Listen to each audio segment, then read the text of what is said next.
Hey there, I'm Jerry Fleming, I'm Grant Buitraga. and this is Sarah the Vino. So today we have a bottle of Cune, which comes from the Rioja region, which is like a lot of the wines that we tried recently because we're in Santander, of course. But as you can tell, we've had a little bit of this bottle already, so we do have like a pretty good flavor profiling of it so far. That we can share what we know. Yeah, so it says Crianza on it. So if you watched our previous videos, you'll know that Crianza basically means it is aged in oak barrels for a period of at least 1 year. French and our American oak barrels for at least 1 year.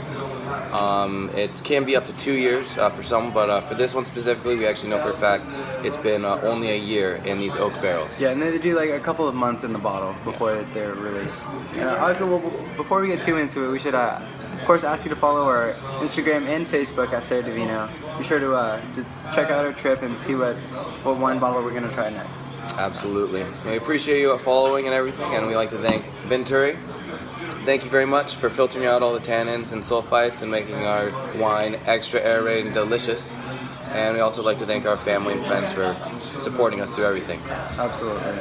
So with the oakiness that we were talking about, the wine, if you just look at it, you can honestly tell it without anything. Crianza almost has a unique look to it with the, if you can tell around the edges on this, like right here, the brown right here. Like a brown hue to it. Yeah, so that, like, it gives off that woody flavor, like kind of thing. You definitely taste the woodiness. Mm-hmm. Let's check out the legs. Ooh, I think it's pretty strong legs. Yeah, it's pretty leggy. One of our other Hostel mates had a glass with us when we were taste testing it with our pasta earlier, and it was absolutely delicious to go with it. He actually noted that it tasted kind of like a port without the brandy sweetness. Yes, exactly. That's a good way to put it. It's very sweet. Yeah, it is really good, but like thank God it's not like a port, otherwise I'd be on my ass right now.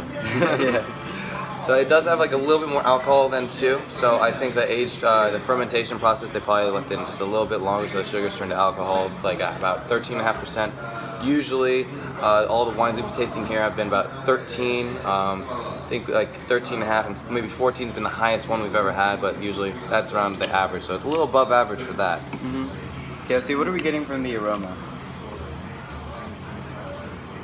I get a little bit, and it doesn't really taste like it, but I'm getting a little bit like a caramel scent to it. You know, yes. like a rich scent, rich aroma.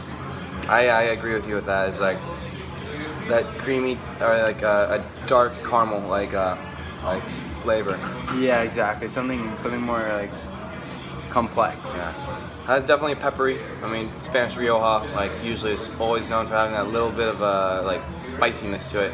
That warmth too, when you first taste it on the tip of your tongue, like it's pretty nice for a red wine. A little bit lighter in color though, if you have noticed that, it's like a little bit lighter, not like super light, but not as light as the last bottle that we had. That was like basically purple. That looked like cherry juice, pretty much. Exactly. Yeah, but it is a little bit lighter than normal, so you can tell in the light.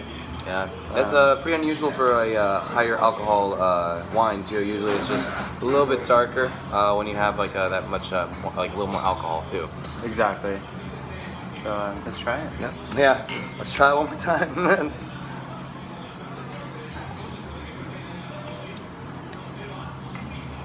It's very smooth. That's what I noticed right away too. Very easy to drink. Not too bitter. Not too much acidity, of course. Yeah. Very smooth. Yeah, definitely it can be enjoyed. Like a lot of wines we have been tasting, usually we can drink about a glass and then like until you have to give yourself a break. This one I could definitely see myself just glass after glass after glass. Oh, yeah. Really continuously throughout the night. Yeah. Definitely can be a little dangerous. And then we always say this, I mean, I think the Rioja region, from what I've understood about the wines here, they definitely have that dark berry, that cherry flavor with almost every single one of them, like a dark cherry spice. I think that comes from the Tempranillo grapes. Yes. Definitely, because that's the common denominator that we found. Yeah. It's wonderful. We're figuring out things on our own without having to actually research too much, which is great for us. But it's wonderful to be able to distinguish now. We're getting a little bit better at this. So we appreciate it. And what bottle number is this? I believe this is 19? 19, yes. We're on bottle number 19 right now, so we got 81 more to go. Still got a long road. we're looking forward to this road. Yes, definitely. But yeah, I think that about does it. Again, thank you for watching, and be sure to follow us on Facebook and Instagram at Sarah Vino. You can see the rest of our journey and see what kind of bottles we have. So, Thank you so much again. See you later, guys. Keep drinking.